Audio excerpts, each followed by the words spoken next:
Aloha. So I got that sour sop is really ripe. It's like gone yellow, as you can tell. It's almost brown now.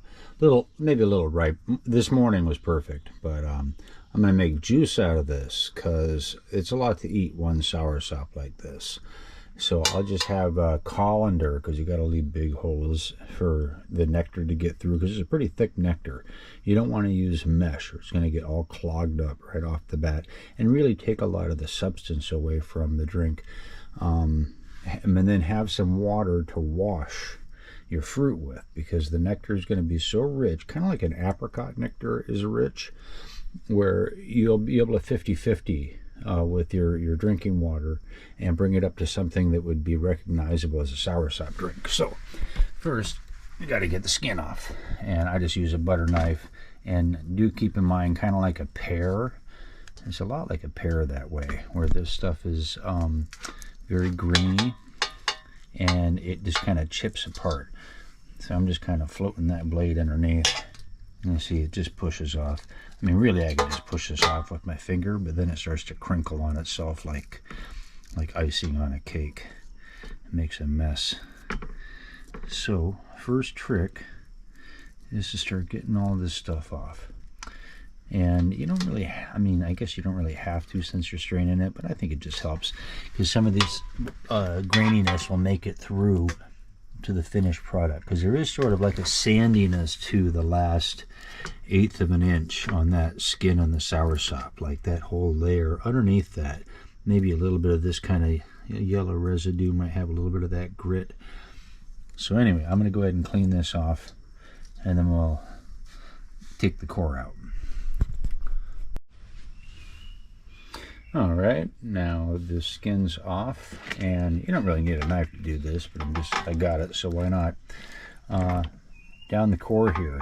This, well, sometimes it falls out better than this. This one's gotten so ripe it's gotten stringy, but that doesn't really have food value, as you'd put it, right?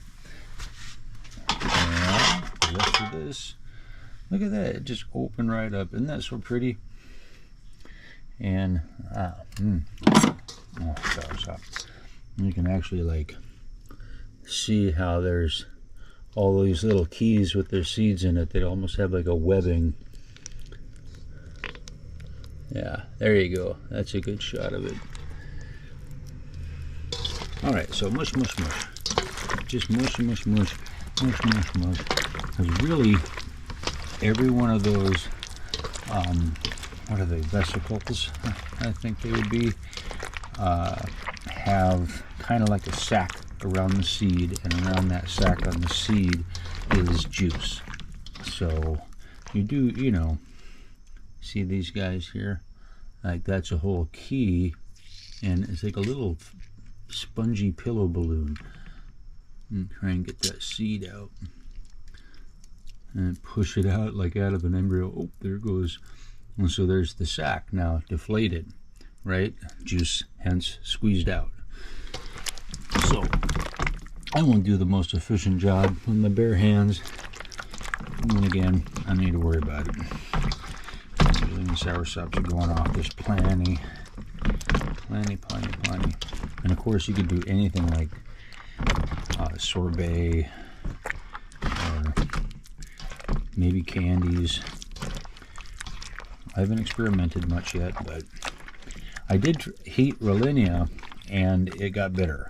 And I tried it a few times, and I tried different pots to make sure it wasn't reacting with metal. No, it wouldn't do it. So it just kept coming out so bitter. But that's Rollinia, not sour sop, but they are Annona. So maybe other Annonas have that issue too. I don't know. Give it a try. But now, from this stage, I'll mush this up a little more, and I'll just go ahead and throw some water on it. Not all of it quite yet. And I just kind of keep going back to squeezing those little pockets, popping all the little balloons, you might say. And yeah, maybe there's other ways you could do this that didn't involve just putting your hand into it, but we're living in the jungle here, it's roots. All right, That's pretty much good enough. And I'm gonna hold this camera in my mouth and I'll strain it out. I won't, maybe. There you go. So all that is your juice now. And you could maybe put this in a sprouting bag and squeeze it out just to get that last little bit. And then I'm gonna add a little bit of that last bit of water. And probably just run this around with my hand until it gets kind of dry and collect all this juice up. Alright, and then I just use one of those canning jar assists. And let's see how much we got. And see, there's a lot of almost apple saucy pulp that comes through when you use the colander like that instead of using a strainer or anything like that. And that's that richness you want to preserve, man. And you can scoop that off with a spatula. Ah, look at that. It's a lot of juice from one sour sop. I mean, you share that with your friends. Put that over ice, shave ice. Wow. Yeah, awesome. Well, that's how to do your soursop juice. A good way to spend that soursop without just sitting down and eating the whole thing. You know what I'm saying? All right, aloha.